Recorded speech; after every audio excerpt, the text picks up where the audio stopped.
Hello and welcome to another episode of Star Trek Reliant. I'm Duncan Idaho, your GM for the night, and we will be continuing on with our climax of getting onto the action of our Trident adventure. Woo!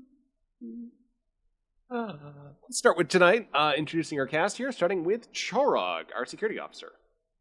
Greetings all, I'm Chorog the Mighty, tardigrade wrangler, asset relocation specialist, and all-around rogue. Glad to be here. Awesome.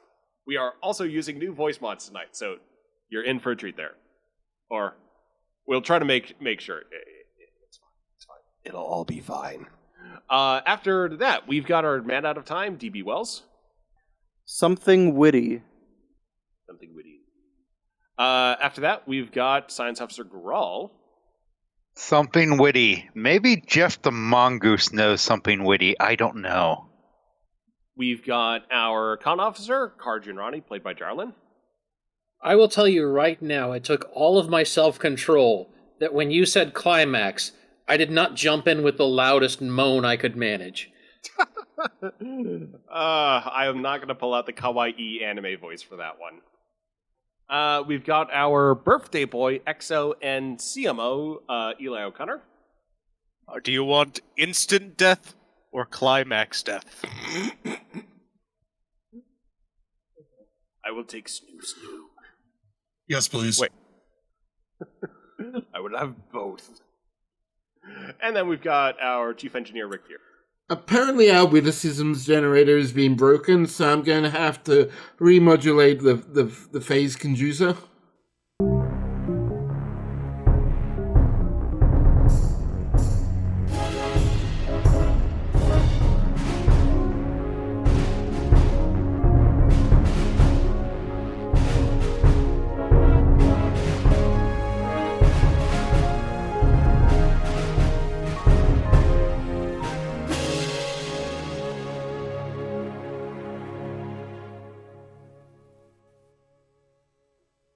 Alrighty, so let us get started tonight with a recap of what happened last time. We had a meeting with pirates, C4 was involved, and then the forces of Trident and the Harvesters, which have been trying to form a little bit of an insurrection with the help of pirates, they have, caused some explosions to start happening. The crew was able to escape with the help of the Harvesters, who have found a way of circumventing the transporter restrictions on Trident. But not before Trident started attacking parts of Haven to try to stop our intrepid crew. We joined tonight with the crew of the Reliant on the Harvester flagship, just immediately after they have been beamed aboard with a Harvester strike team. Their vehicle has been transported with them as well, so that is in the cargo bay that they're at, just kind of off to the side. The Harvesters do have an appreciation for technology. And, basically the group is now in an unfamiliar alien ship surrounded by alien commandos with a variety of aliens kind of scattered around the cargo bay, making up parts of the alliance that the Harvesters have made. So miscellaneous humanoids, some of the Caltech pirate species that some of you may have encountered earlier, as well as the suited Harvesters. Kara looks around.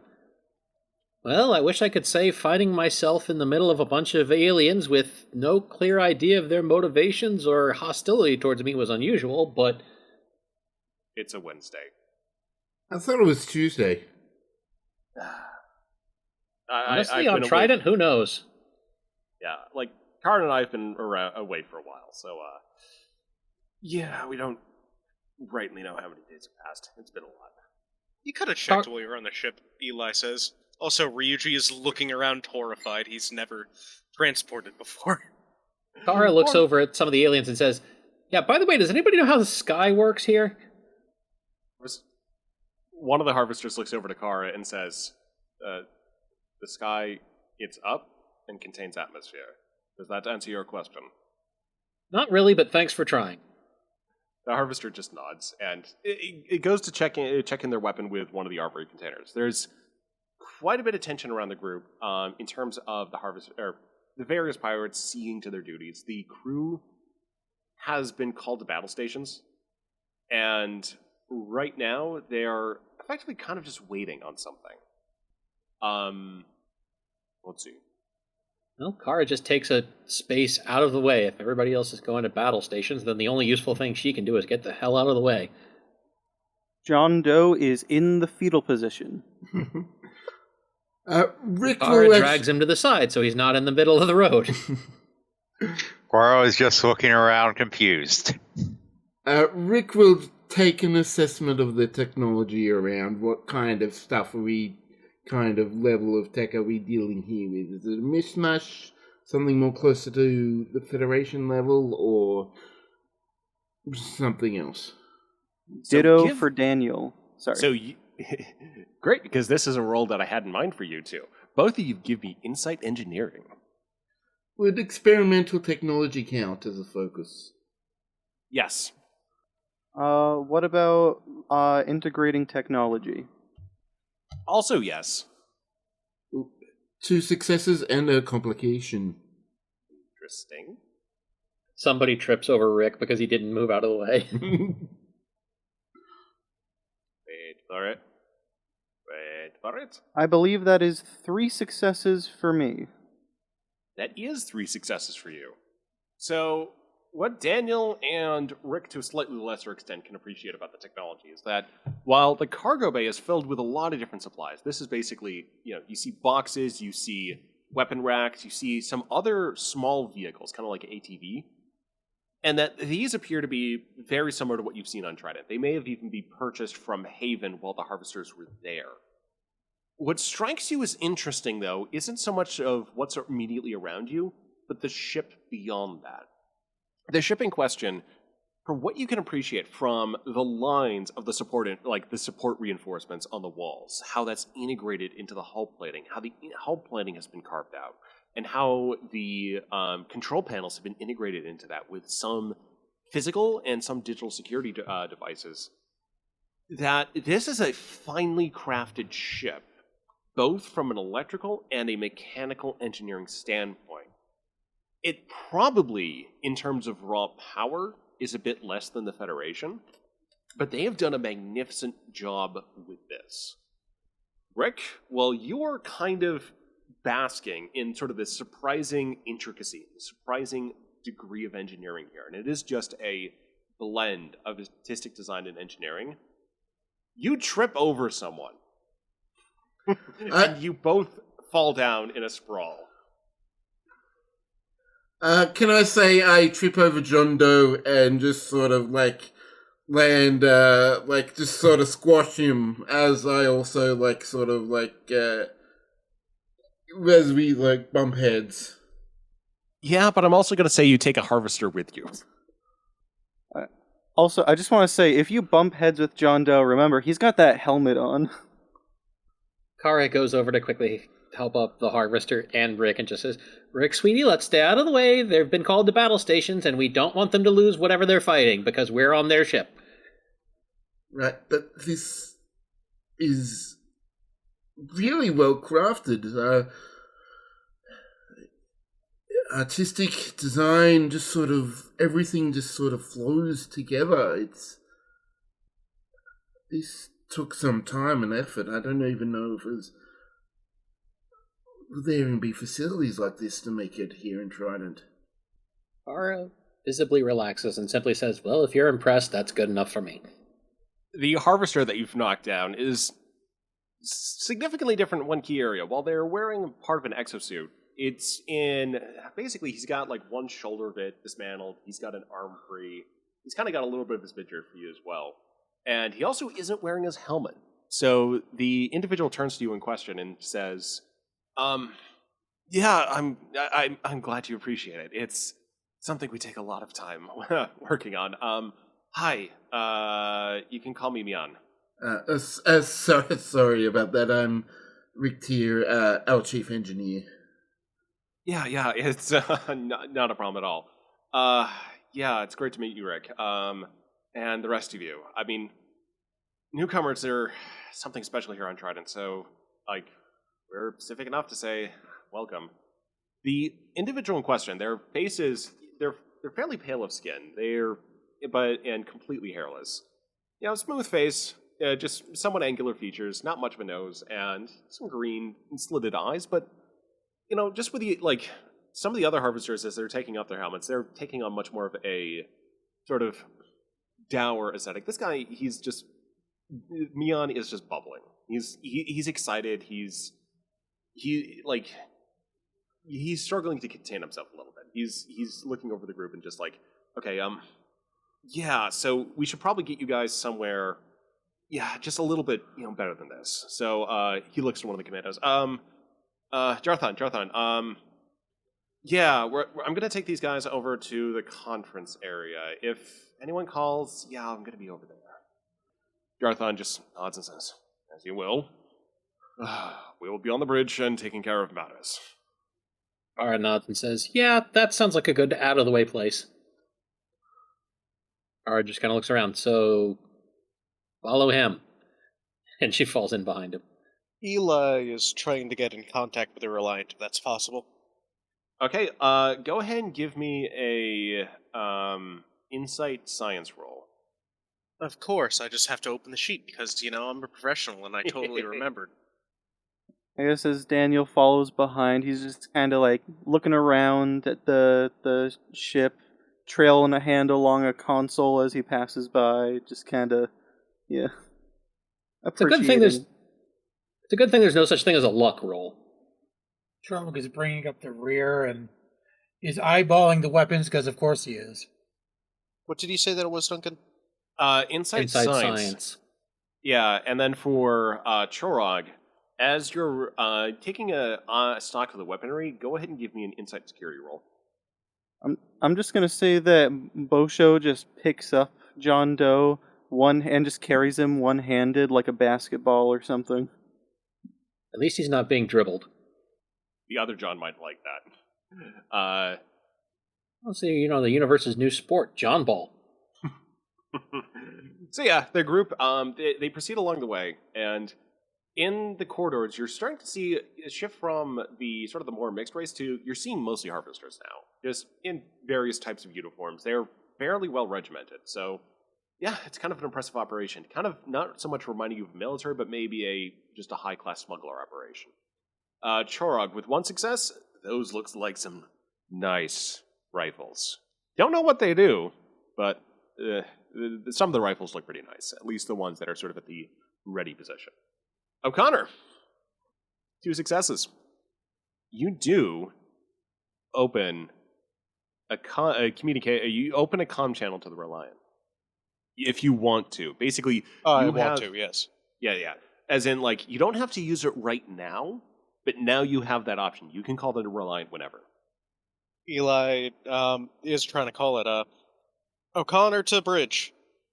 Larissa here.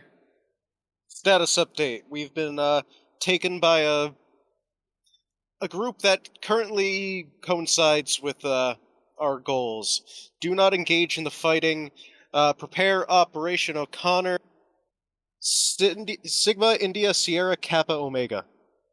I'll get right on that after I look it up. It's just relay it to the people down in the torpedo bay. They'll understand. Acknowledged, sir. As for what's going on up here, I can't exactly tell where that orbital laser came from. It seemed to come from nowhere. But as soon as it happened, several ships started engaging one of the stations, and the laser went off, and now there's a bit of a furball up here. Again, do not engage. Acknowledged. We will continue to monitor the situation. Stay hidden, stay scrap. O'Connor out. At that, no one really pays any particular attention to Eli's call. The group is led into a conference room where they're able to engage in some refreshments that we'll get to in just a moment. But first, we importantly need to cover something off here. We cut back to the supply base that Checkers has started up. And Checkers, you have found something off in the woods. Like with a scanner? With a scanner. It's Martalic. It's big. A mining deposit. Possibly. All right, well, Sabato's following you around. She's just trying to be generally helpful. She's done gardening. It really did not take much time. So she's helping you, just look around a few extra scanning devices, a few tools. So she's just enjoying being out and about. Kind of wearing. You have the location markers. Yeah. I have the location markers. Let's see. Yeah, this one? Yep. That looks like it. Okay, where do you want this? Just have it ready. We might have to mark this mining deposit. Deposit. Okay. And they look over, and you see part of the mining deposit is just kind of staking out. And it's geometric. It's like just like a large, like rectangular section, kind of just buried within the sediment, and just overgrown by a whole bunch of stuff. That's weird. This doesn't look like ore. This looks like scrap. Pre-processed ore.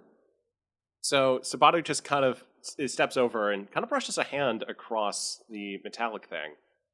And Checkers watches sort of the earth move around where her hand is passing. So you're seeing more of it, and I mean it. Okay, just a little communication back and forth. So Checkers, you would notice that Sabato is basically controlling the earth. I've seen this before. Avatar: The Last Airbender, right? What? You're moving the. I am. That's not usual, is it? I don't think so. No. Sorry, inwardly, I just love the idea of someone asking Checkers if something is unusual. So, Checkers, do you want Sabato to kind of keep going with this? See if you could clear off the scrap. Let's see what it is. Right. Yeah, I'll try. So, Sabato closes her eyes and concentrates, and we're gonna roll for this. In the meantime, Nick, I want you to get the picture. I'm finding a picture. This may take a minute. I just there's a lot of good pictures to pick between. Yeah, so Sabato is she's working at it. She's concentrating. She's straining a little bit, but the Earth's starting to move. And Checkers, your heart is starting to pick up a little bit. Where it's like, wait, This can't be. This can't be. That doesn't. Dios mío. You're as she's moving the Earth, you're just kind of in awe of what's being shown. It's like, is this some sort of alien crossover? But no, the markings are exact. It's like, you know this thing. You've seen it. It's part of your blood.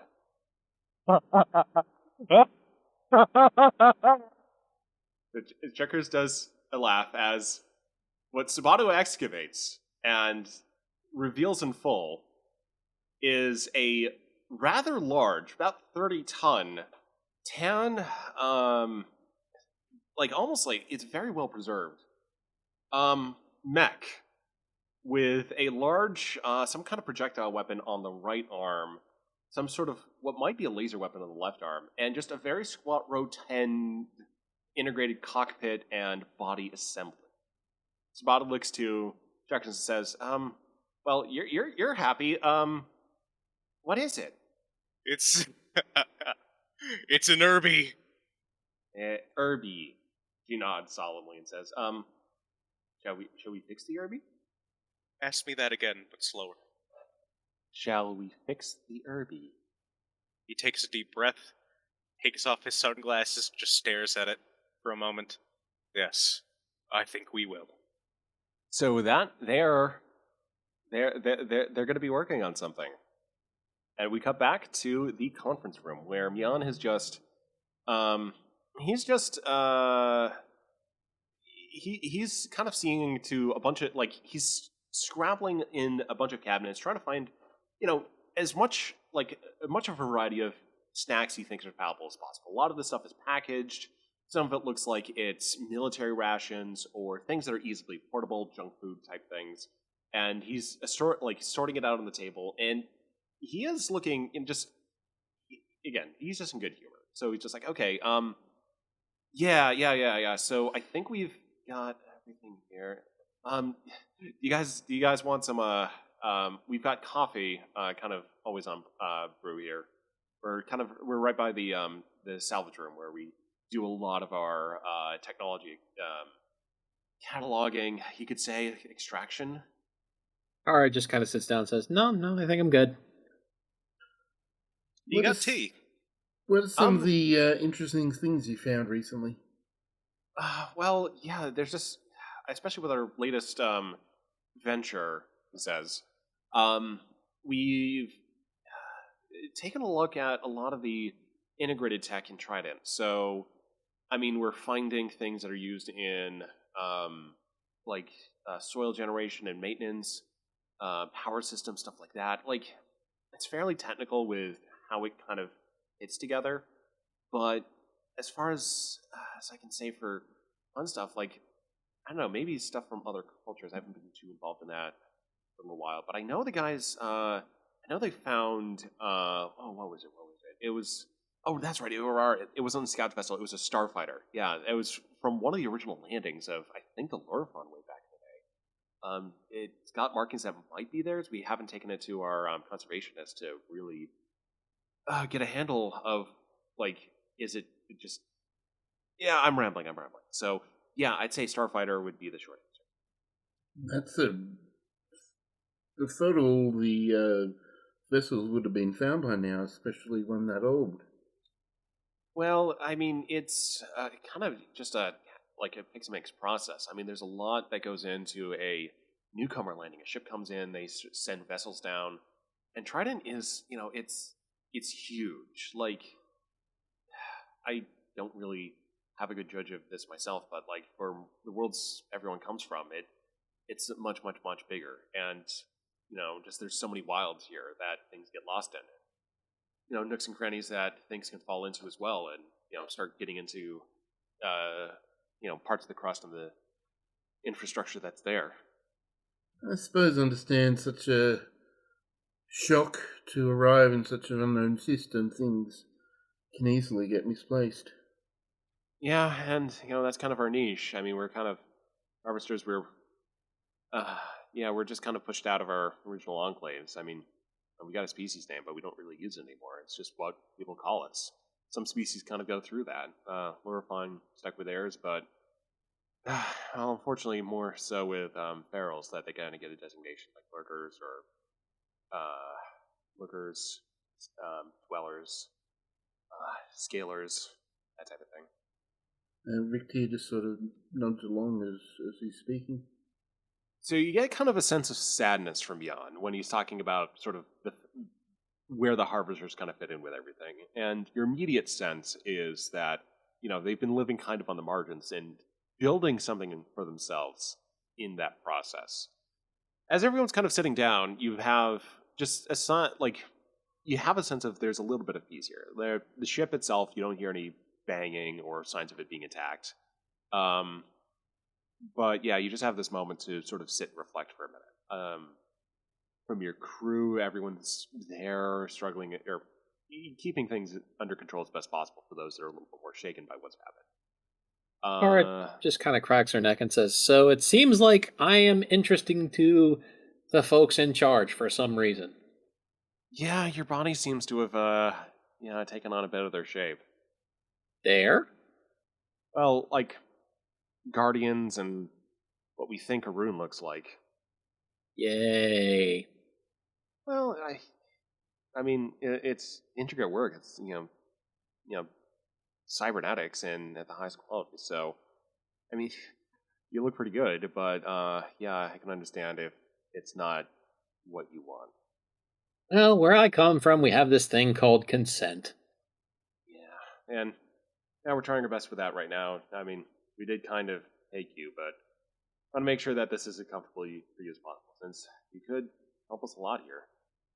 Hey, to be fair, everybody's trying to take me. At least you're being fairly nice about it. If you weren't, we'd blow you up. Thank you, Eli. No, great. He I mean, fair's fair. He's trying to take it in good humor. So, let's see.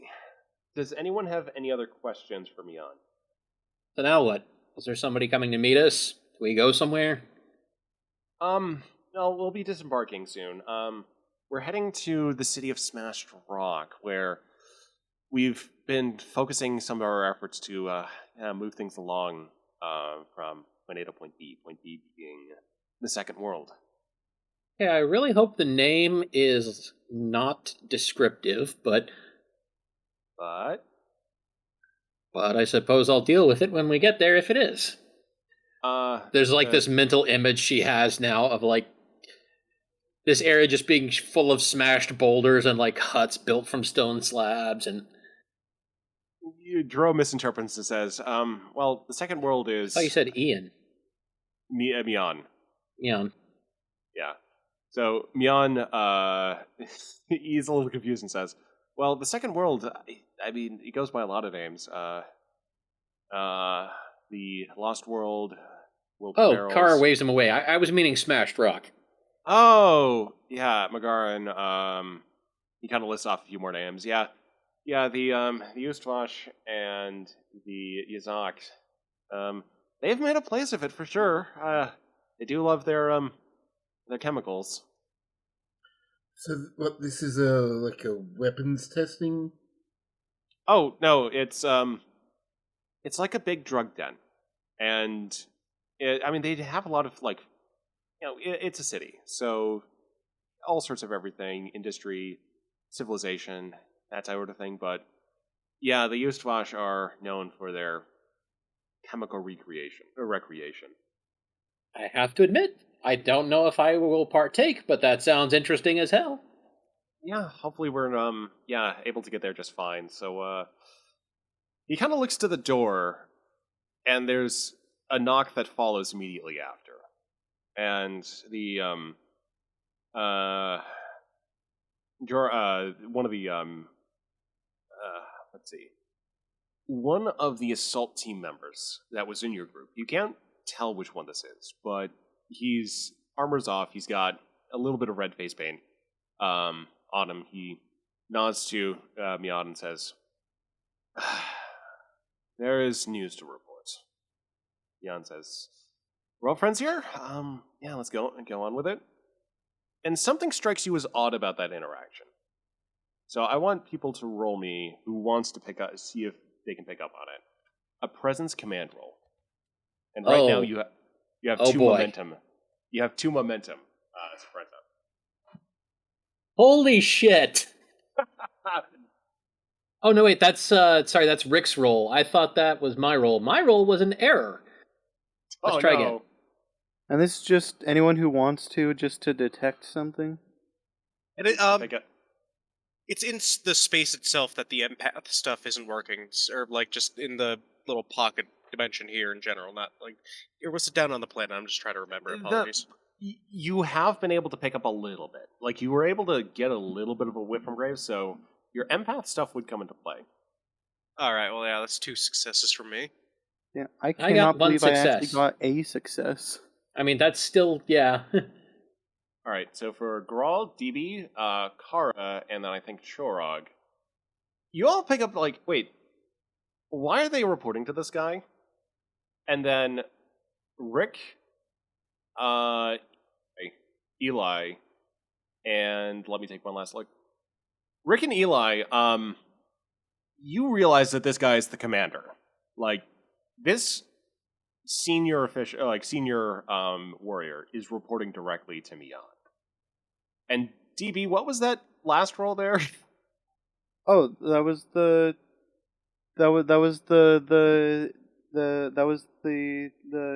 presence. Okay. Thing. Okay, yeah, I thought the one above that. That was Grawl. Okay.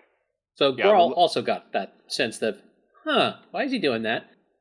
And then, so DB, you also get that as well. For some reason, I thought that was a complication and no success, but I was just reading it wrong. So, the harvester officer in question says, "Sir, the things are falling apart a little sooner than we expected." Jan says, "I mean, just have to hold the gun on as long as it's necessary to us to get to Smash Rock." The officer says, "Well, they've always been a liability, but Glorious Mayhem has started attacking everything. Everything? They've engaged the Lorifon, they've engaged the Reek, they've engaged everyone.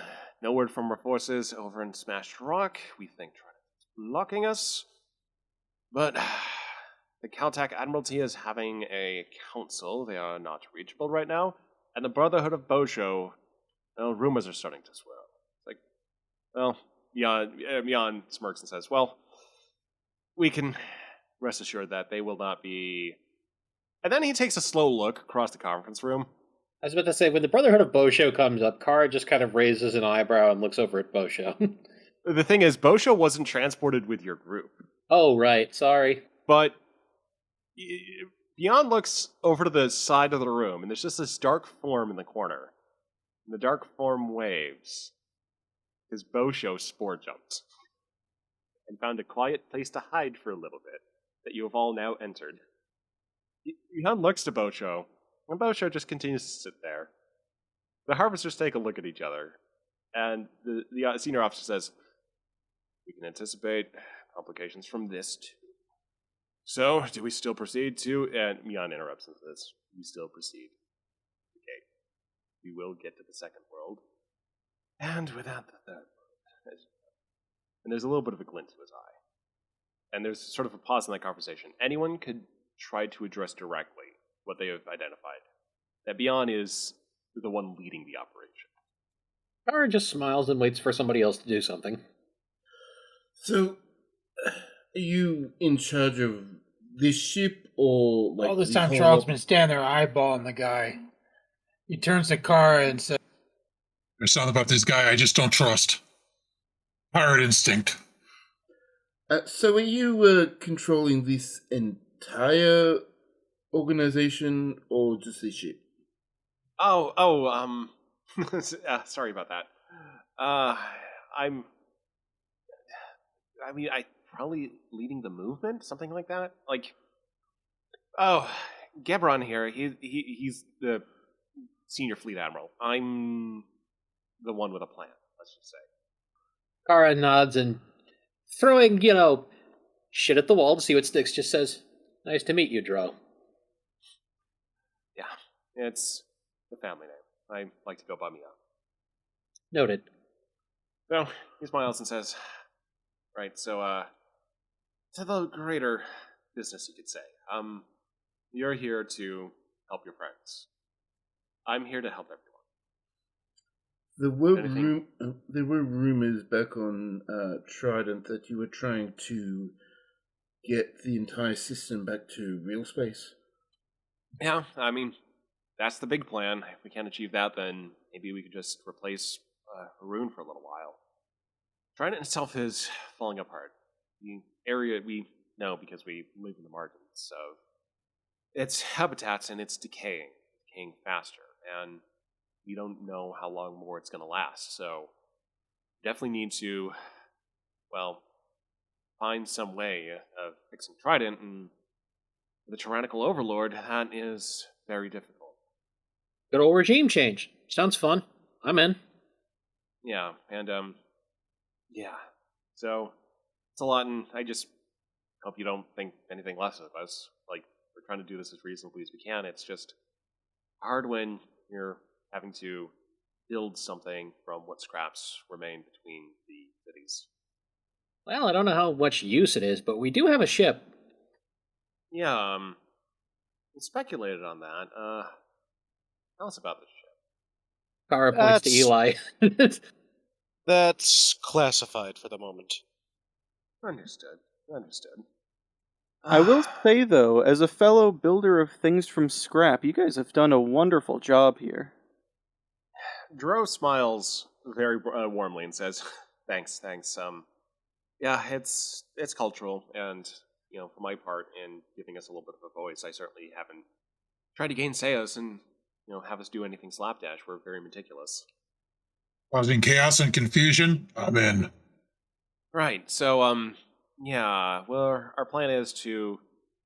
And as he says that, there is a rumble through the ship, and then a slightly larger rumble. And Dro looks to the officer. The officer says, that may be Trident. He looks to the control... he goes to the control panel. Dro brings up ship telemetry on the main screen that is in the conference room. And Kara just kind of puts her head down and just kind of has her head on her hands real quick.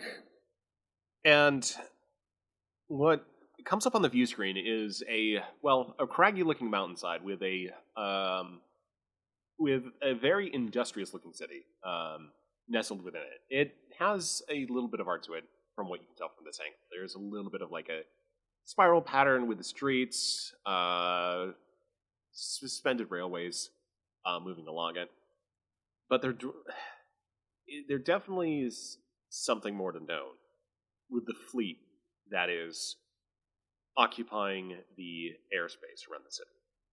And the commander says, that appears to be our gunship. Several vessels, Trident and Glorious Mayhem. They are firing upon us. And with that, let's cut to a quick bio break. Doodaloo, doodaloo, doodaloo, doop. Do. You know, Let's all go to the lobby. Let's all go to the lobby. All right, cool. Welcome back from our break. And we have the Harvester capital ship, and it is now facing down against a group of, well, hostiles. Some of them are for allies, and there's a, well, bit of a transmission that comes through. It's automatically played on the screen, and some alien voice said, Harvester Jerome, you have meddled with forces that cannot be contained any longer. We of the Glorious Mayhem, we will show you in battle, in glorious, steaming destruction, what it means to be alive. We'll do so for Trident, we'll do so for ourselves, we'll do so for... and the command, the admiral of the ship just cuts the transmission off and looks to Dro and says, "What should we do?" Kara just murmurs from the table. Sounds like he got his head stuck in a dishwasher. Mian smiles and says, "All right, we just keep going. We punch through. We beam down and get to the gate." Guaro slowly walks over to the captain and whispers, "Captain, permission to speak freely?" Do you approach Graves or do you approach the acting captain, Eli? Or do you strangely approach Mian? Approach O'Connor. Yo. Sir, should we really be getting involved in this? It's against the Prime Directive to get involved in like the internal policies of a planet, and this is clearly a civil war like the Klingon Civil War or the Romulan Civil War. Unfortunately, this is something we can't just sit out, because we're kind of stuck here with them. It's like being stuck in a room in the middle of a fist fight. It might spill over to you. Kara slowly just kind of sits up and props a hand on a fist and just kind of waves at Grawl and says, "Yeah, plus, you know," she gestures to herself and then to Graves. But there was also the genocide, too, I'm not sure. It feels like it might have been, but we'll have to see scans. I feel like bombing a city counts. Yeah, but that's still internal. It's not exactly a danger to this Federation or the development and part of the development of this, well, society. Also, keep in mind, there are rules with, there are exceptions with stagnation, and this place has been here longer than the universe has been alive, so I'm thinking stagnation counts right now. And ecological degradation, wars against peoples, and yeah, the entire system breaking down around us. And technically, we're also on a ship that is being attacked, so we do have that. Dro points to Rick and says, "Great point, that. I have some things to attend to, some things to grab. I cannot leave them on the ship. The cargo bay would be the best place to beam down from, so I will meet you there." Kara just kind of nods and says, "Yep." And she puts both her palms down on the table and just kind of hefts herself up, and she just walks to the door. The harvesters are heading out, and everyone can head out. Torog. Yes. Torog. Yes. They have left that console open. And So- you spy what you think might be weapon controls. Everyone's going to believe Charg just happens to eyeball over to the open console, which they happen to leave unguarded, and he spies what appears to be weapon control. Give me a insight engineering. Chorog's rolling that. Okay, sorry. Well, Chorog's rolling that. Eli's going to get up from his chair, reverse Riker style. I'm asserting dominance right now. Okay. Chorog, with one success, I mean, you can kind of work out, like, maybe you might be able to fire the thing. To give that an attempt, give me an insight or control security. One success. With that, you're able to redirect some of the guns that haven't been firing yet, and just start opening up on the general direction of the enemy fleet. The weapons themselves are energy-based, so you don't have to worry about, say, shells falling onto the city, but you're able to, well, basically disperse a little bit of the smaller vessels used by the Glorious Mayhem. They basically look like various rigged assemblages designed to fly up once, ram into something, fire a whole bunch of times, and maybe land some boards. Here you go. Here you go. Suck on this, you enemy scum. Graves looks over to Chorog and is like, nice shooting there. Yeah, we look to be getting kind of close, though, at this point. We might want to get to the cargo bay. Good idea. Let's go. Over the cargo bay, you have a bunch of... You have harvesters suiting up, you have... basically the regular soldiery getting ready, but you also have a sort of a hodgepodge mix of various warriors, various bits of kit, usually haphazard gear, almost intentionally so. And they all look at Bosho as he strolls out behind the group. Bosho looks to them, looks to the group and says, Do I have to go talk to them? Just a brotherhood. And anyone can pick up on that. Before they leave, Chorog spies a rather shiny rifle on the wall. Ooh, mine. And takes it with him. You now have a harvester rifle. Yeah, this is going to be fun when I mess with it. So Bosho looks around the group, kind of looks to Eli and says, "Do I have to go make speech? Like, you don't have to make a speech if you don't want to, but they really look like they're looking forward to one. So inspire them if you want, but don't take my word as law. You're who they look up to." Bosho sighs, and I'm gonna roll. 2 successes. Bosho trundles over and says, "Okay, so you the Brotherhood, you follow, but you've done bad things. You smash wrong things. It's not just about smashing. It's about helping, and being good. And these are friends, and you want to help friends. So I want you guys to fight, not just for fighting, but for doing something. So we're gonna go save Smash Rock. It's important. I broke the walls once. I smashed the rock, but we're gonna make it better." He's just sort of nodding. Vanishing of weapons, and then across the cargo bay, there's just one loud roar from the various aligned alien species, and yeah, they all start proceeding to head to a large set of cargo transporters that they're using to pull down. The rocking on the ship is getting more intense. You're starting to feel it much more so for the inertia and dampers. You know, list to the side, more rumbling, and the sounds of battle. Dro emerges carrying a large satchel and tucks a book into that satchel and says, "All right, we're going to be a little rushed on this, but we're going to beam straight down into a plaza, and it should be just a straight walk up to the gateway. Smash Rock has been built around one, so we don't have to cross any open terrain. It should just be one street." Kara, just leaning against the wall, just turns and looks at him tiredly and says, "Now why'd you have to go and say that? Now you've jinxed us."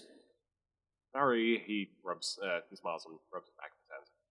"All right, my people will go down first, and yeah, just stay safe, and we'll be through the gate in no time." Rick will just keep an eye on, have a quick check of the transporters, see that they're going to work and get down through the interference that Trident has. All right, go ahead and give me insight engineering real quick. And my transporter's focus obviously applies. Yep. Oh god, 4 successes. So, yeah, not only do you verify that, yeah, the harvesters have everything in order, you see how their transporter systems work and how exactly they're able to bypass the gate. It's just a matter of compensating for this signal here, cleaning up the signal there. It actually isn't that much to retrofit a transporter to be able to work through this. So, building, it would certainly take a little bit of engineering on the Reliant, but you could broadcast schematics up that way. Oh yeah, he is definitely going to do that. Put together a little document about the various signals that need to be cleaned up and filtered out, and all the little minor things that need to be done. Yep. So you've transported that on, and the group with that is basically ushered along with basically an evacuation order. The ship is going down at this point. Down to Smash Rock. And with another beam, Ryuji, hold on to your butt. He's still traumatized from the first one. He never left the cargo bay. He's going through a second one now, and yeah, the group. Oh no, he did. The group finds themselves in, sort of a brick and adobe kind of government courtyard with the sound of battle raging ahead. You see various kinds of ships, some strange geometric ships lancing the incoming shadow with energy fire, while various ships of the Glorious Mayhem basically ram the incoming Harvester capital ship. The ship itself rams the other Harvester ship that had been taken over by the Glorious Mayhem, and the two start to go down outside the city and erupt in a very large rumble that you feel throughout the entire courtyard, with some windows breaking at the pressure wave that comes through, and just the trauma the Earth has just withstood in two ships crashing nearby. I'm too tired for this. Mian, point the way. Mian points the way, and then as he does so, the Harvesters up in that area start taking fire from positions further along. Various members of the Glorious Mayhem, this band of somewhat psychotic aggressors, bandits, are firing on the group, along with, you see further back, some, regimented-looking individuals in black and gold. And while I pick up a picture of them, the group basically has the option of, do you support the Harvesters that are under attack right now? Yes. Grog speaks up and says, Permission to go help them, sir. Permission? You're fighting alongside me, come on, Eli says, unslinging his rifle that he's had the entire time, and Now you're speaking probably charging right on in with Chorog while he taps his comm badge. But now you're speaking my language. Kara just kind of turns and looks and identifies where some of the fire is coming from, and she just turns and points a finger at that building. And a massive metal spike erupts out of the ground. And fire from that building has now gone silent. Rick will look to see if there's any, it can cause any environmental damage, like shooting a beam and having it fall down on someone or something like that. All right, go ahead and give me an insight security roll with that.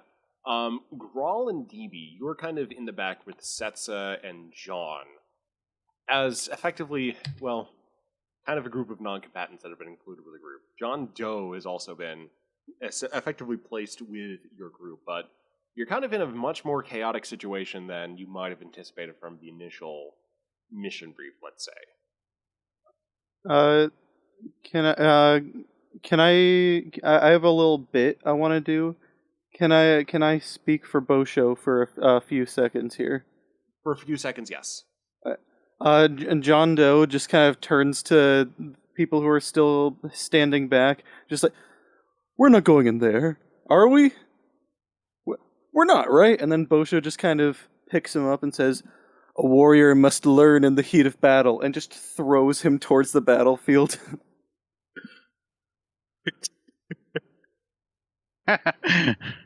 Ryuji has also recovered from this, and he's joining Eli and Chorog, sort of taking on close range, keeping people from intercepting them. Goro sighs and says, "If we must," and he uses his Spock helmet to try to scan the area for combatants and stuff and feed the data to everyone fighting. So go ahead and give me an insight science roll for that. Rick, I mean, you see ahead of you, basically, the direction that Beyond pointed is, it does have some beams over, going over the various groups, but just with how far it is and just with the chaos it is and just the adrenaline flowing, you're not quite sure which of those beams might actually provide a combat distraction and some that might actually have an effect. Fair enough. Then he'll just go and start shooting at people directly. Then. Grawl, you're able to use your sensor data to feed targets to the various members of the Federation away team that do have proper security gear. So I would count that as commanding officers and effectively everyone but Carr and Graves who have had their equipment absconded with earlier, unless they resupplied back on the ship. Graves is just sort of looking very casual. He's just got a thumb in a jacket pocket. Just kind of flexes the gauntlet that he has on his arm and just kind of starts strolling forward. Eli. Not all that dissimilar from what Kara is doing, but Kara seems almost staggering forward, as if she wasn't really herself. Eli. Aye? Have you called Reliant for backup? I did say that when I, Okay. initially had Eli rush in. I was waiting for everyone to finish up first. Okay, yeah, so go ahead and play out what Checkers receives on the backup. Like, there's sort of like a general, Reliant will contact Checkers and Co. and inform them to the situation. Larissa has given you a brief tactical rundown. So how does Checkers respond to receiving the news? He is mid, I'm just gonna say he found the thing a day ago, so it's like it gives us more plausible time to do better refits. Okay, so you're mid transporting your urban mech prize. And Transporting, not staying down there. Yeah, so you're transporting. It's like, okay, we can redirect. Not that far, really. Checkers is going to request some shuttles, and he's going to keep working while they're moving. He's almost done. He has taken modern technology, as in, Star Trek modern, and he is putting that on the thing in ways you wouldn't expect. So you get a grapple line, and you're working on the side of an urban mech as it is being lifted up a short time later by a couple of shuttles using tractor beams and some physical cables just in case. And you're proceeding to the battle area. So with the primary engagement for the people who have moved forward and are taking on individuals directly, go ahead and give me a set of control security rolls for ranged combat and daring security rolls if you're going in close. 1 success from Chorog, 2 successes from DB Wells, 2 successes from Rick Tier. And the dice just do not like me tonight. It happens. I'll start with DB as we're finishing up the rolls, but DB, as John Doe is thrown into the middle of combat, he basically lands in the middle of, basically the middle of the skirmish. He is completely exposed without cover, and he just takes out his weapon and fires in a panic, but to some effect. He does hit with a special pistol that he has been given from Graves.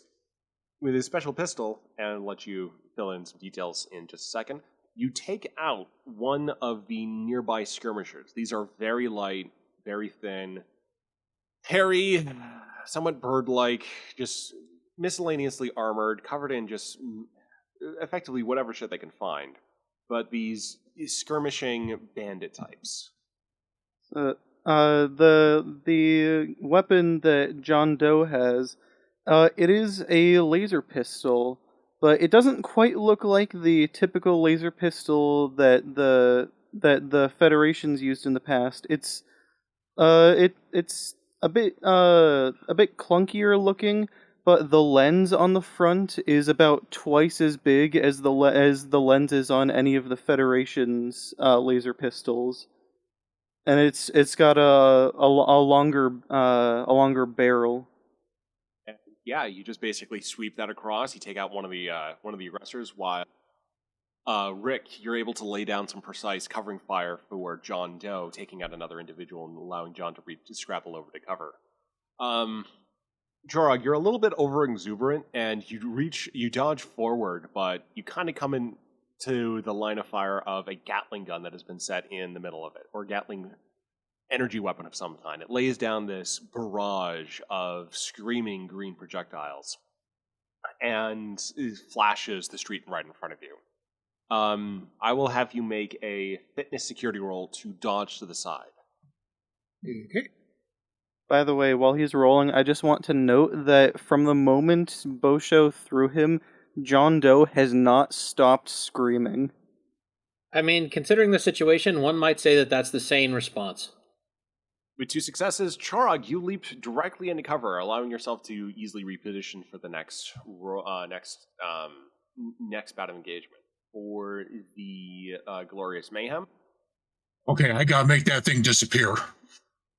The Glorious Mayhem, from the 2 gun emplacements that they have the primary Gatling gun, but it's also being covered by a initial screen of light force with smaller rifles. They are screaming, they're yelling. It is just, well, as the name suggests, a mayhem. The skirmishers are doing a really good job keeping the harvesters at bay, while the Gatling gun is, again, providing great suppressing fire. Graves sort of casually strode over to cover. Ryuji, where are you at this point? Charging. He's got a sword and no arrows right now. Okay, you've got your sword. Let's go ahead and give a charge roll. Daring Security Complication 18. Alright, for once I actually have this one up, I just gotta find it and all the things that Why'd I open Checker's sheet twice? I don't know. Why did you open Checker's sheet twice? I don't know, I was hoping one of you could tell me. Well, there are 2 checkers. No, they share the same sheet because I'm lazy. Even though they have completely different skill sets. Earth to Brent, I was making a joke. I would have never known. Alright, so you said Daring Security? Daring Security Comp 18. And would any of the focuses apply? Melee combat, leadership and command, strategy and tactics, composure, lead by example. Yes, this is melee combat.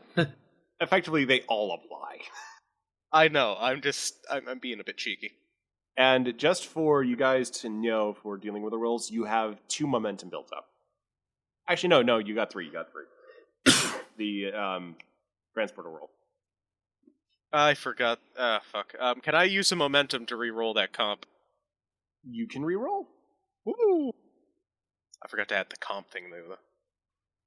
We do have determination as well. Just remember that. Yeah. All right, so 2 successes. So with 2 successes, you're able to basically charge forward and really just gauging sort of where the enemy is for firing projectile weapons. This may not be the first time that Ryuji's been in this situation, and he knows how to handle the deficit of a sword versus a gun. So he's basically watching the various members of the Glorious Mayhem, and as chaotic as they are, he is finding those moments where they're distracted. He's using those opportunities to slip from this cover to this cover. So he is basically getting within striking range of the initial skirmishing group. The Brotherhood of Bosho has also sort of started emerging on the scene. They're kind of fanning out more, but they are starting to do more of the humanitarian work of taking out various skirmishers that are like on the far side of Glorious Mayhem and checking buildings for locals and dealing with that. And Eli, go for it. Yeah, there's also the intimidation factor of this man is just charging suicidally at them. He does not care. He's going for it. So yeah, you're going for it. So let's go ahead and do the next round of combat. There's also Eli, too, because he's fighting. Oh, Eli. Do I have to roll for that? Let's just go ahead and roll Eli in this next group here to keep things moving along. So for basically people in melee range or in ranged weapon range, go ahead and give me another set of rolls. Ranged combat would be control security. Close combat would be daring security.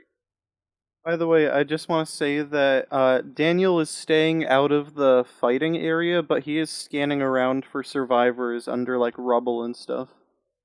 Kara, if we count the fact that she has augmented control, got 3 successes.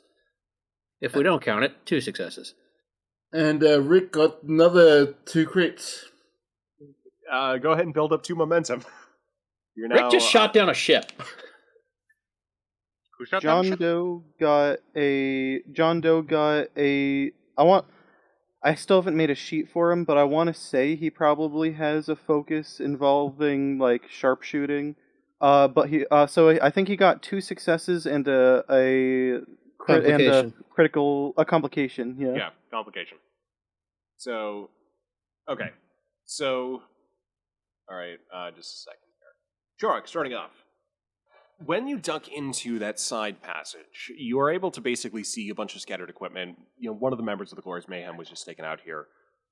You can kind of work out what might be an explosive in their bandolier set. So you're able to chuck that if you want to, instead of taking a shot.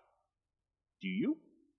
As Charles looking around trying to find a way to break out of his predicament, he spies some discarded enemy weapons and thinks to himself, You know,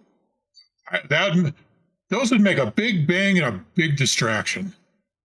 so Chorog is going to use his improvised construction focus to build one hell of a distraction. Big bang, lots of smoke.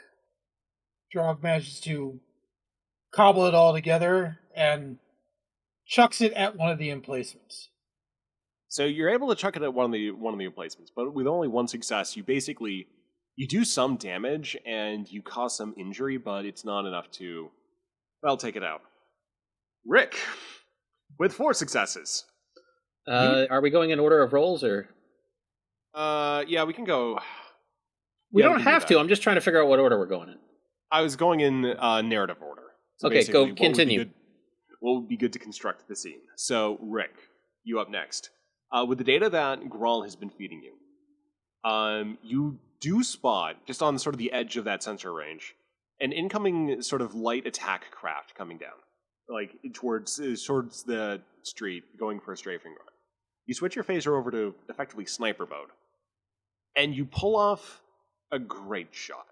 Just slices through, the engine, part of the wing section, you just nail this thing. And it starts coming down, and down, and down. And instead of strafing the city street, it barrels through, taking out the rear guard that's been coming down upon you, these guardians of Trident that have been making their slow, methodical way towards you. Not all of them have been killed, but certainly an effect has been had. You distract the Glorious Mayhem. Well, Kara, what do you attack with? Kara at this point is just kind of slowly walking down the street, kind of arms limp. Her head is sort of down, her eyes have kind of glassed over. She, watches the craft just kind of go barreling down the street and, notices some people who are now running from cover thanks to it having been destroyed. She just flicks out a hand and a row of, sharp metal spikes erupts from the ground and impales the people as they try to run away. At this point, Dro is he's in the midst of the group at this point, and he looks over to Rick, and he looks over to Kara, and he says, "Well, great shot." And he's trying to put on a good face, but he is quite disturbed at the proficiency you guys are displaying. Next up, let's see. Eli. I'm just trying to find your roll. Okay, there it is. Eli, you're able to take out some more of the front guardsmen for the minigun. And that opens up a great opening for Ryuji. Ryuji, you charge forward. You slash into your first opponent here. Unfortunately, though, that slash and then the turn to stab someone else. The stab doesn't quite go to plan. Something gets caught on just the haphazard metallic gear that this alien has. Is my sword stuck inside him? Yes, your sword is stuck inside. Oh boy. As this happens, though, John Doe pulls off a great shot, taking out another guy, who then falls on the pair of you. And you both sort of go to the ground, this yelling, just enraged alien bandit, who is just between clutching at the sword and trying to punch at Ryuji, and Ryuji going down with him at the moment. And we'll see how you can recover from this on your next roll. I have a plan. I'm just making sure that's everyone. Yeah, I think so. So the Glorious Mayhem is in quite a bit of disarray. With what's happened... I mean, let's be fair. They started in disarray. This is just more so. They're more so... Like, whatever formation they had is gone. Like, one of the aliens rips up the minigun and... like, tries to fire it, but it just goes wide at this point. So you're effectively given clear ground on these next set of rolls to clean up the remaining enemies and move forward. So let's go ahead and have that. In that case, I'll ask to go last on this one. So go ahead and do another set of repeat attack rolls. With what Rick has done, they do not get a turn to return fire. Not as good as I would hope, but I think I can make it work. Or are we all attacking again? Aye, sir. Actually, thinking about it, if that takes into account my augmented control, then yeah, that's 2 successes. Not bad. Rick Tier with 1 success, DB with a success. Taking a minute, just gotta... I'm just trying to fill in the audience. Oh, of course, my apologies. Every once in a while, I remember that we have one somehow. Actually, Number 1 in Saudi Arabia. Wait, so my complication was the person I shot ended up falling on top of top of Ryuji and the other guy. Yes, okay, that was your complication. You know, it's the same outcome, but I want to say instead of shooting, it's the same outcome. Instead of shooting, this will be a melee thing.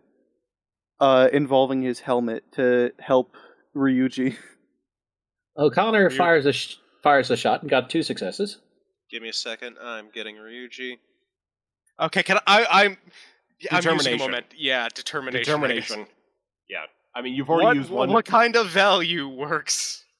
What do you have? I have pieces worth killing for. A real man ought to be a little stupid. Any title of man. Okay. A real man ought to be a little stupid? I mean, with what you're doing, it's kind of stupid for most people. Less so for Ryuji, but... I also notice I have talents, but I don't know what they do off the top of my head, and I might look them up later, but right now, I'm not going to hold up the game. So yeah, I'm re-rolling that one. So yeah, just we're out of momentum? Or? Yes. Well, I would just say I think we've got 4 right now. I would true. We have at least 2 from what Baz did. Yeah, so you got 4 for right now. But I don't need to use a determination yet. Oh, fine. You can go ahead and use that. Does the group agree, though? I don't care, so... Go for it. Okay. Might as well got it. We have enough to go around, comrade. We don't use momentum too often anyway. Alright, so yeah, 2 successes. When you're ready for Yuji, will you let me take that over? Yeah. For real quick, something that we need to make sure that we set up here is that the shuttlecraft are starting to approach Smash Rock. That is all. The first, let's go ahead and start with Ryuji. Oh, okay, never mind. I thought he was going to go last. Works. This works out fine. You're in a melee, sort of in right in front of the minigun, so might as well take care of this first. So Ryuji, being the big meaty basher that he is, he punches the face of the man that's on top of him before grabbing it in his hands, taking a deep breath and focusing before his head goes alight in blue flames before everyone. Mian just calls out, "Holy blasted space, what that?" And then he, gets the body off him as he gets up and pulls his sword out, flicking it of blood. All right. Let's see. Chorog, are you going in melee, or are you throwing more explosives? Chorog's going to try one last grenade toss because he's on his last one. All right, yeah, your grenade toss, you're able to basically clear out a little bit of not quite a foxhole. It's just basically some of the Glorious Mayhem taking up a position in a crater. So that's able to basically frag them out. Rick, you're able to basically pick off some of the stragglers Daniel, you're able to, again, take some fire, and you lay down some fire and, again, clear things out. Eli, you're able to, likewise, just, again, clean things up. And we, I think, move to Kara. With their lines broken and what passes for discipline among the glorious mayhem, annihilated, the last few people try to turn and run down the street to set up, in another position. As they turn and run, Kara just lifts her hands up above her head, and as they run, more thin metal spikes just slam out of the ground and impale them all. The street is clear for the moment. After that happens, Bosho spore jumps up to basically the front of the group, and with one mighty swing of his sword, he cuts through some of those spikes, clearing the way in full.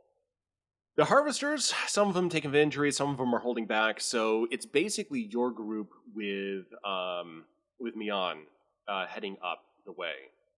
There you see, the Glorious Mayhem line has been broken, but what you see ahead of you is more of those Trident Guardians with, well, familiar insectoid with them. The insectoid man, the one you've encountered last episode. Yeah, he has nothing to say. So, your group is approaching, and you can start thinking about, how to approach the situation here. But as you move forward, you hear a thump, and another thump. And something starts to loom across the, sort of behind that group, with starting to loom over the low buildings there. Let me just get a moment to get something out the drive. While you're doing that, are we good to take another bathroom break? 5 seconds is all I need. Just go. Yeah, go. Okay, yeah, I'll be right back. I was going to say if the thumps from afar weren't introduced here, I was just going to say that John just still caught up in the fight to not die would just immediately start blasting at the insect guy. All right, we'll get back to things when Nick gets back. We're hitting that 10 o'clock point, but I would just need another 15, 20 minutes to finish this up. Is that okay with folks? Yep. Yeah. Yep. Oh, and small note, you seem to sound just a hair low. You might want to turn it up just a tiny bit. Oh, for me? Yep. All right, a sec. Is it possible for Chorog to find a cache of weapons that the enemy leave behind? I mean, I would say no. You can pick up what people are dropping, but it is a active battlefield. Yeah, there's stuff scattered around. There's not really anything approaching a cache left. Yeah, I was gonna say, dog. There isn't just an entire armory everywhere we go. It's a loon shoot. It's Borderlands now. Real quick. How do I sound now? Any better? So much better. Yeah. Okay. You're just low. I was just saying you're a bit low compared to everyone else. What I was going to... Go ahead. So to finish up the mic here, it's useful to know for, the setting I just tweaked, because I've got a lot set up here. So, Gar? I was just going to say, for Chorog, everybody who was running away just got murdered, so whatever they've dropped, and that probably includes the guy who ripped up the minigun. Yeah, Chorog wants that. So Chorog can go ahead and take that. But as we get back to the action here, what looms over the building is a large, kind of biosynthetic, guardian.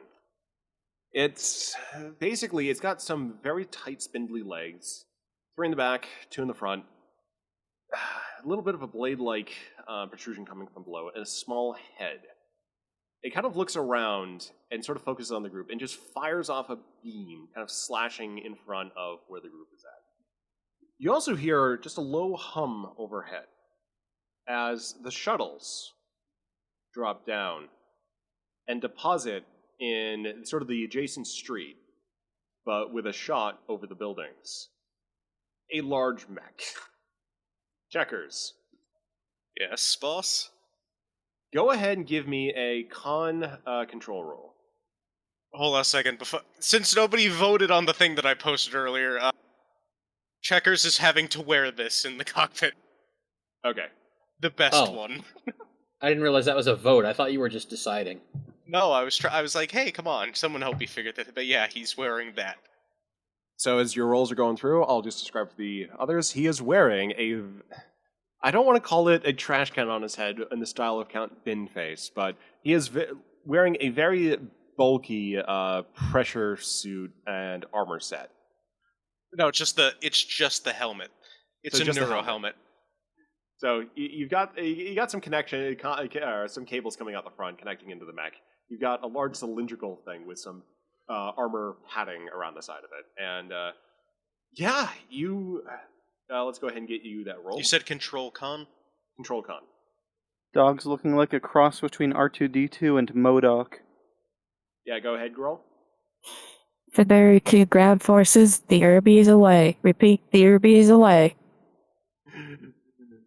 Yeah. Do you mind if I play a little sound bit before this starts? This is being played midair.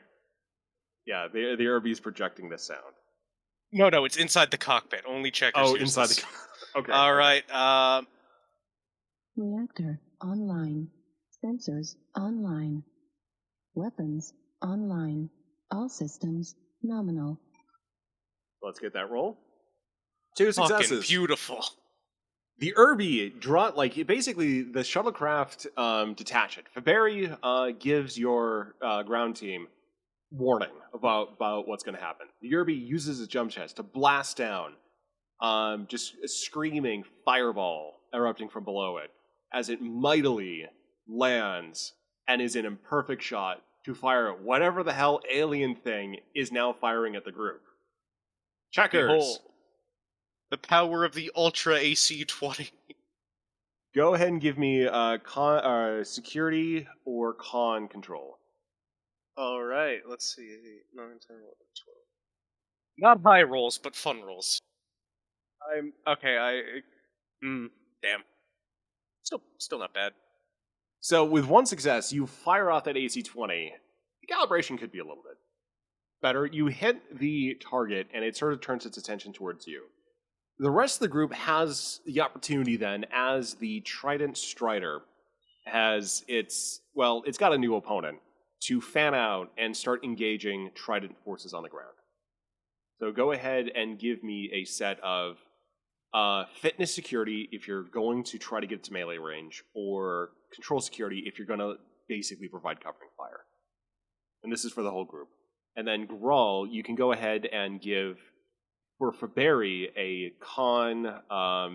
daring con roll. Or something, if you don't have a sheet, something good enough. While everybody's rolling, I'll just say that at this point, Kara's not even doing anything more. She's just walking towards the gate as if, her mind has left her. Alright, so melee, daring melee? Or fitness? Fitness security, thank you. Oh, that's even better. Fuck. I just want to say, John he's gone back into the screaming and is firing up at the big thing. Even if it doesn't do anything, that's what he's shooting at, because it's the biggest, scariest thing. Once again, probably a sane response. Also, seeing as Daniel isn't really fighting here, he's just kind of like watching the battlefield, and he probably notices Kara just kind of acting weird and walking away. Technically she's walking towards the goal. Okay, never mind. I guess she is acting weird. Don't get me wrong, but yeah. Okay. Daniel is trying to follow behind Kara, since he's not really a fighter in this particular scenario. Quick, hide behind the Ibby. Charles draws his maglug rifle and just charges it, taking pot shots at it. So your mag-led rifle, we'll start with you. So with 3 successes, your mag rifle is able to punch through the armor of the Trident Guardian. So you just start firing at those. The first shot definitely lands and takes one of them out. Next up, Rick, with 2 successes, you're able to lay down suppressing fire, again, dealing some damage to the Trident ground forces. As effectively everyone's kind of moving into cover. The Trident forces, their big surprise now spoiled by a bigger surprise.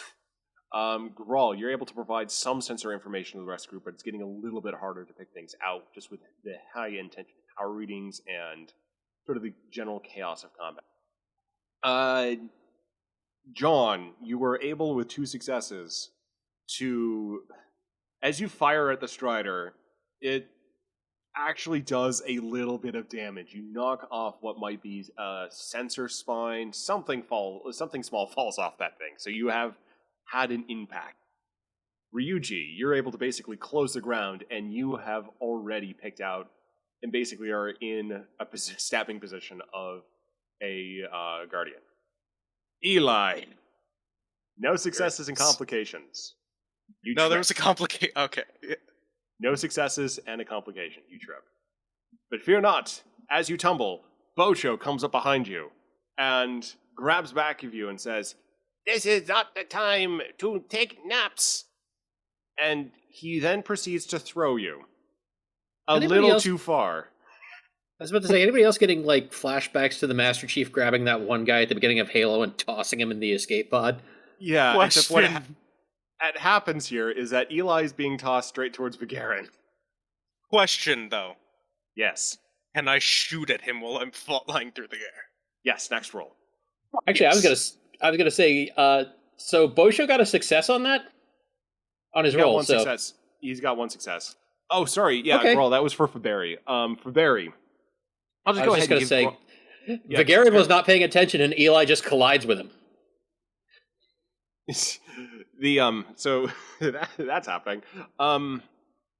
Faberry, you're able to I'm just going to have the 1 success extend to you both. So Faberry, you're able to basically start engaging some of the local the aerial hostiles as you're extracting out with the 2 shuttles. So it's a little bit hectic, so you're kind of just bugging out at this point. Kind of staying in transporter range of the group if they need evac and keeping sensor contact up. Vigarin and Eli collide. And as this is happening, Dro is immediately rushing towards the 2. He's trying to assist Eli, but he's dead set on Vigarin. So let me just do a roll here. So he's able to get close in with the 2 as they're fighting. Kara, I will leave Vigarin up to you for how you're responding, but you have a high-value target now approaching you after being struck with an officer. Eli, I will also have you able to fill in your weapons fire rolls as you were being tossed. Well, let's see what Eli's roll while being tossed is. Alright, it's going to be horrible, but I'm not going to jinx myself. Alright, so control, security. This is truly a Max Payne moment. Control security. Beautiful. 2 successes with that. Basically, on your way, you're able to deal significant damage to some of Vigarin's armor.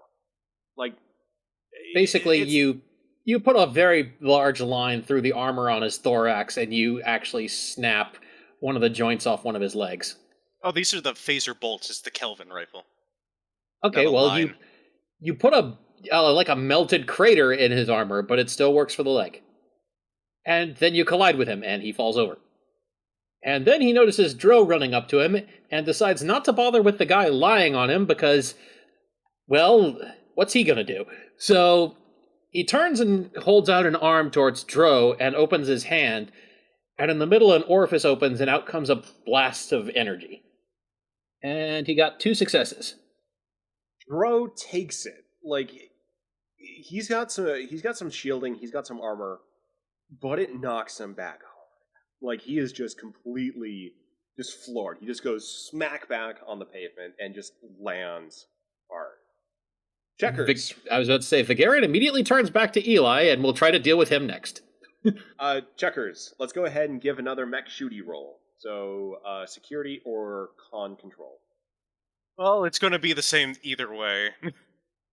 With 2 successes, you are able to fly to land more of your auto AC-20 rounds on the Strider. It's lashing your armor with some kind of beam weapon, but it's not quite enough. You're driving that thing back, crushing over some thankfully unoccupied buildings in the process, but you are effectively pushing that thing out of effective combat with the rest of the group.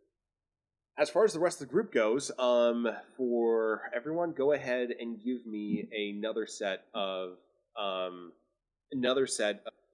either control security rolls for range combat, and then daring security for close combat. That's 3 successes, I'm pretty sure. Wait, who's rolling in this? Just everybody, or? Yeah, it's basically the next round of combat. Alright, well, Ryuji's going to go after people, and Eli's going to do the showdown, I guess. Ryuji first on my rolls. So far on the rolls, we have DB Wells for John Doe has scored 3 successes. Chorog has scored 3 successes. Ryuji has scored a single success. I don't have a sheet for him, but I'm pretty sure John would have a focus in sharpshooting. So that's why he has 3 successes.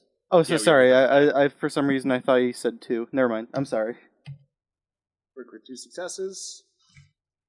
And I guess it looks like that roll was for Eli, who scored a single success against Vigaran, and Rick Tier has scored a double success. I don't want to be a momentum hog, but it's fine with Eli. It's my birthday. I should also like to point out that everybody is shooting at Vigaran and he hasn't done anything. I gave you a chance to do the grand... No. I'm pointing out that he very specifically hasn't done anything. But he's scary. Eli's gonna re-roll that 18 because it's my birthday. It's a treat for momentum. With everything else, you guys are down to 2 momentum.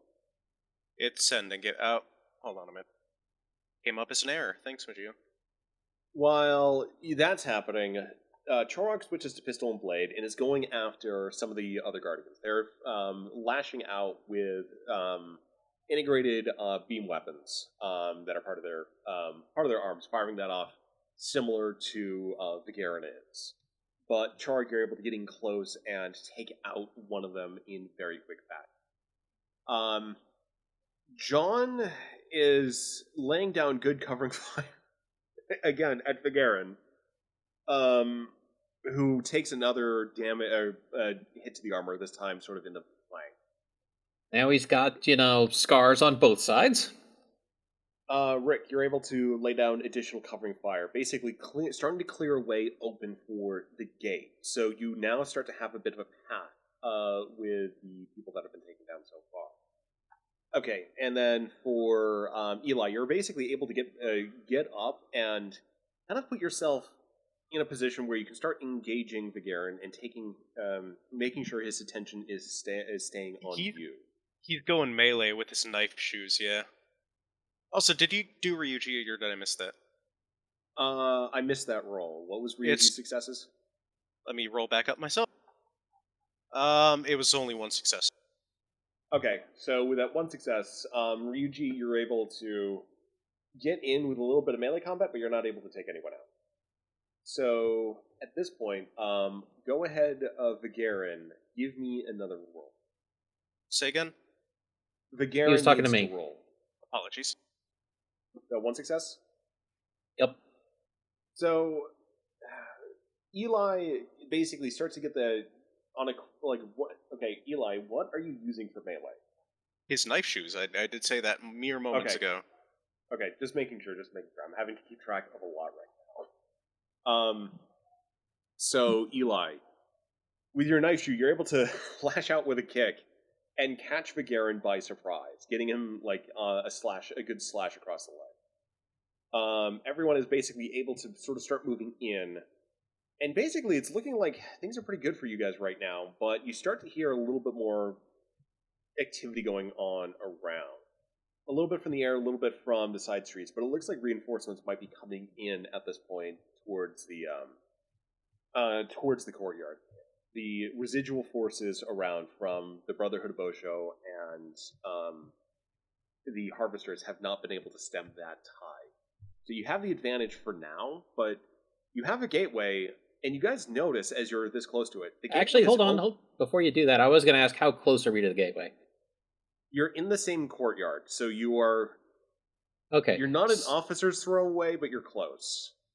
Well, in that case, just to put this just before what I think you were about to say, Kara, as she just walks along, just holds up a hand and just points at the gateway. So the gateway has already been opened. Oh, never mind. Yeah, that will come into play next episode. But the gateway has already been opened, so Kara basically is able to just start walking straight towards the gateway. That's what she's been doing the whole time, to be honest. Yeah.